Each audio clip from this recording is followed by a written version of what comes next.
विनेश अब निकल रही हैं अपने क्षेत्र में और चूंकि काफी व्यस्त रहती हैं और लोगों से जो मिलना जुलना है वो जरूरी है। अभी जब मीटिंग भी हुई थी वहां पर भी विनेश का साफ तौर पर यही कहना था कि मेरे लिए जरूरी है कि मैं लोगों से मिलूं और अपनी चीजें उन्हें बताऊं।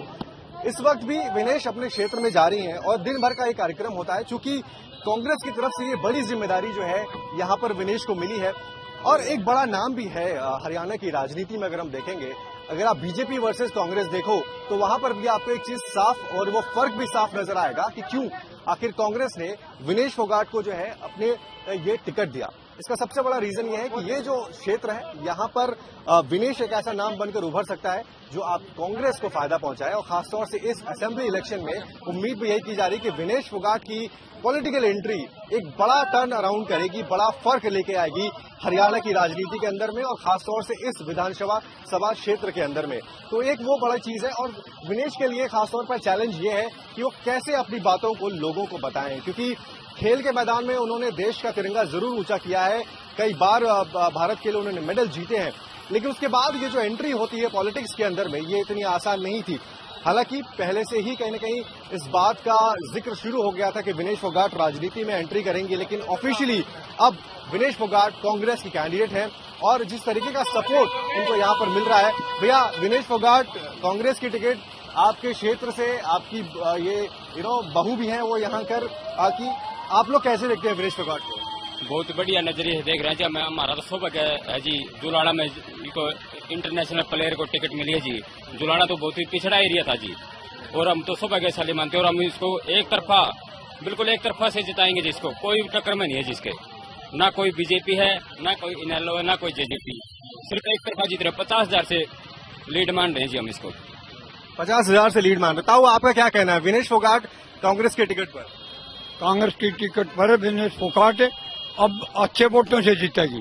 मैं अपना पंचायती आदमी, हमको राजनीतिक निभाई, सबने बेरा 2-3 बार सरपंच रहे गांव के और 12 खाप के प्रधान रहे, ठीक। लेकिन मैं भगवान से प्रार्थना करता हूं अब सबसे ज्यादा वोटों में जुलाना से जीते और भूपेंद्र हुड्डा और दीपेंद्र हुड्डा, भूपेंद्र हुड्डा जो है सीएम बने।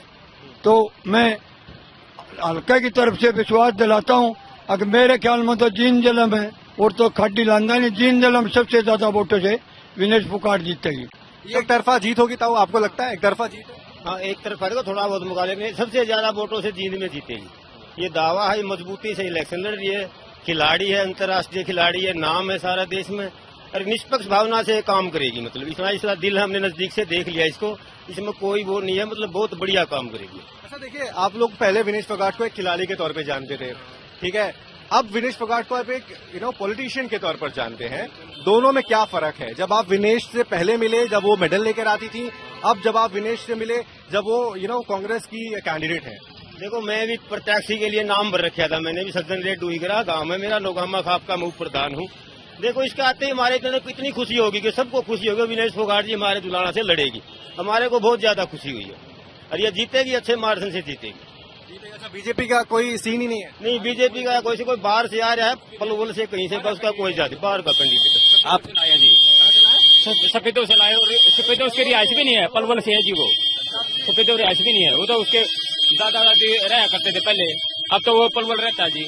उसको कोई गांव का पता नहीं, कितने वार्ड है, कितने वो है, कुछ भी नहीं पता यहाँ कितने। फिर क्या वजह है कि विनेश फोगाट को आप सब इतना पसंद कर रहे हैं? ऐसा क्या है, उन्होंने क्या बातें कही? आप दिख जाएगा, देसी गेंद रम दिख जाएगा, अच्छा इंसान होगा तो सब सा होगा। संघर्ष किया है जी उसने बचपन से, मतलब जमीन से ऊपर उठी है वो, जुझारूपन दिखाया है जी उसने, कैसे उसने सरकार के खिलाफ लड़ाई लड़ी, पहलवानों के लिए यौन शोषण में जो ब्रजभूषण है उसके खिलाफ लड़ाई ली और उसके बाद भी फिर भी अपने आप को तैयार किया और ओलंपिक में गई और वो फिर उस राजनीति का शिकार हुई है। कुछ राजनीतिक ताकतों ने जो विनेश फोगाट को मेडल मिलना था वो भारत का ना समझ के विनेश फोगाट का समझ लिया, इसके साथ मतलब गलती की। 2 बड़े मुद्दे क्या हैं ताऊ? हरियाणा के 2 बड़े मुद्दे जिसके ऊपर में विनेश फोगाट चुनाव लड़ रही हैं, वो 2 बड़े मुद्दे आपको क्या लगता है? मुद्दे एक तो खिलाड़ियों को प्रोत्साहन देगी ये मुद्दा, या एक बेरोजगारी इतनी बढ़ रही है, पूछो ना, पीछे सरपंच पीटे, स्कूल देख लो, स्कूल में मास्टर नहीं है, मेडिकल में जाओ डॉक्टर नहीं है, भाई साहब मुद्दे ही मुद्दे हरियाणा में। तो ये तो आवाज नहीं उठाने दे रहे बीजेपी वाले, लेकिन अब बीजेपी वालों को पता लग गया पब्लिक आपके खिलाफ है, नाराज है, पब्लिक को बहुमत नहीं मिला, कुछ भी बहुत नीचे जाएगी पब्लिक ये बीजेपी वाले। तो अगर आप ऐसे देखें ना, अभी का हाल फिलहाल का इंटरेस्ट, या फिर आप यूं कहें कि हाल फिलहाल में इस जगह पर हरियाणा में खास तौर से क्यों विनेश फोगाट जब जुलाना से उनको टिकट मिला, और मैं अपने सहयोगी से बोलूंगा थोड़ा आगे मैं तस्वीरों में दिखाऊंगा, ये है विनेश फोगाट का ऑफिस, जिसको आप बोलते हैं कि चुनाव का जो कार्यालय है, जहां से सारी चीजें, दिन का प्लान तैयार किया जाता है, रूपरेखा तैयार की जाती है कि आज विनेश फोगाट कौन से क्षेत्र में जाएंगी, किन किन लोगों से मिलेंगी। पहले जब विनेश फोगाट अपने ऑफिस पहुंचती हैं तो सीधा यहां पर जो लोग हैं उनसे मुलाकात करती हैं, दिन की प्लानिंग होती है, और जितने भी यहां पर लोग हैं मैंने देखा कि काफी सपोर्टिव भी नजर आ रहे हैं। तमाम और भी लोग हैं। भाई साहब, क्या नाम है आपका? नवीन सांगवान। नवीन जी, मैं अभी भी बाकी लोगों से पूछ रहा था कि दो बड़े मुद्दे हरियाणा के और विनेश फोगाट का जन समर्थन, ये कैसे चला? ऐसा है, विनेश फोगाट जो है एक बहुत बढ़िया खिलाड़ी, जो इसके साथ अन्याय हुआ है, इसके साथ जो अत्याचार जो बीजेपी सरकार ने किया है, उससे लोगों में भारी रोष है, इसलिए इसको राजनीति में आना पड़ा और भारी मतों से जुलाना से विजय होगी। अच्छा, तो आप ये कह रहे हैं कि इनके सामने, विनेश के सामने कोई है ही नहीं? नहीं, बिल्कुल कोई नहीं है, कोई पार्टी नहीं? कोई पार्टी नहीं है। अच्छा, हाँ, आपको भी ऐसे लगता है भाई? बिल्कुल जी, बिल्कुल बिल्कुल। लेकिन क्या होंगे, जैसे विनेश फोगाट, अभी मैं सुन रहा था जब बैठी थी यहाँ पे, आप लोगों से बातचीत भी कर रही थी, वो बताने की कोशिश कर रही थी कि भाई मैं धीरे धीरे सीख रही हूँ, धीरे धीरे जान रही हूँ, लोगों को समझ रही हूँ, पहचान रही हूँ। आप लोगों के लिए ये चीज? विनेश की बात ये नहीं थी कि मैं लोगों को जान रही हूँ, क्योंकि विनेश एक ऐसा चेहरा, विनेश को तो सब जानते हैं, लेकिन जो यहाँ के लोकल वो लगा लो जो भी कार्यकर्ता थे, उन कार्यकर्ताओं को चेहरे से तो वो जान रही है, लेकिन वो बाई नेम नहीं जान रही थी। तो वहाँ पे ये लगन दिख रही ना कि मुझे अपने लोगों को जानना है। बिल्कुल बिल्कुल बिल्कुल जानना है, जानने की ललक है, और ये धीरे धीरे सब हो जाएगा। और रही बात है, क्योंकि विनेश एक ऐसा चेहरा है जिसने पूरे विश्व में भारत का नाम रोशन किया है, इस बात में कोई अतिशयोक्ति नहीं है, लेकिन सरकार ने, या खासकर हमें नाम लें जिसने भी इनके साथ अत्याचार किया, तो लोगों के अंदर एक रोष है कि भाई हम कानूनी रूप से उन लोगों का कुछ नहीं कर सके, लेकिन ये मत तो लोगों के हाथ में है। मत के प्रयोग से जो है ये लोग इस बात का जवाब देंगे। अब ठीक है, किसान का प्रोटेस्ट, आप इसको एक बड़ा मुद्दा मानते हैं इस चुनाव में? दूसरा, बेरोजगारी, क्या मानते हैं इसको मुद्दा?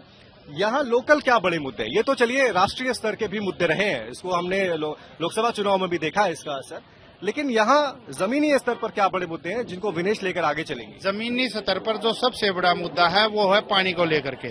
जुलाना एक ऐसा क्षेत्र है जिसमें जल भराव की भी स्थिति है, और जल भराव के साथ साथ पीने के पानी की भी कमी है। तो और शिक्षा, कोई ऐसा शैक्षणिक कोई ऐसा संस्थान नहीं है जो बच्चे अच्छी तरह की शिक्षा यहाँ ले सकें। तो और स्वास्थ्य है ना कोई ऐसा, क्योंकि किसी भी व्यक्ति को अगर कोई बीमारी हो जाती है पीजीआई रोहतक या खानपुर जाना पड़ता है। तो ये हमारे सामने शिक्षा की, स्वास्थ्य की, बेरोजगारी की और पीने के पानी की, ये चार मुद्दे जो है सबसे बड़े रहेंगे। विनेश के अगर 5 मुद्दों की बात की जाए जो उन्होंने बोला होगा आम जनता को, या बोल रही होंगी कि मैं इन चीजों पे काम करूंगी, वो क्या है? वो अभी मैंने बताया, शिक्षा का, स्वास्थ्य का और खेल का, और जुलाने के विकास का। जुलाने का विकास कब होगा? जुलाने के अंदर अगर शिक्षा, स्वास्थ्य, बेरोजगारी दूर होगी तो अपने आप विकास होगा। सही बात। तो ये आप देखेंगे कि जो आम जनता है यहाँ, या जो उनके समर्थक हैं, उनको पूरा भरोसा है कि अगर 3-4 बड़े चीजें हों, चाहे वो शिक्षा हो, स्वास्थ्य हो, पानी की व्यवस्था हो, और जो रोजगार मिलने की अपॉर्चुनिटी है, वो सारी चीजें विनेश के इस चुनाव के कुछ प्रमुख मुद्दे होंगे जिनको लेकर वो आगे चल रही हैं, लोगों से मिल रही हैं। जो आप कह सकते हैं कि 1-on-1 जो बातें होती हैं, अपनी चीजों को समझाना, वो विनेश फोगाट का चल रहा है। चुनाव अब ज्यादा दूर नहीं है, लेकिन हाँ, यहाँ हरियाणा में खासतौर से, यहाँ जहां हम जुलाना में खड़े हैं, यहाँ पूरा समर्थन विनेश फोगाट के पक्ष में ही जाता हुआ नजर आ रहा है।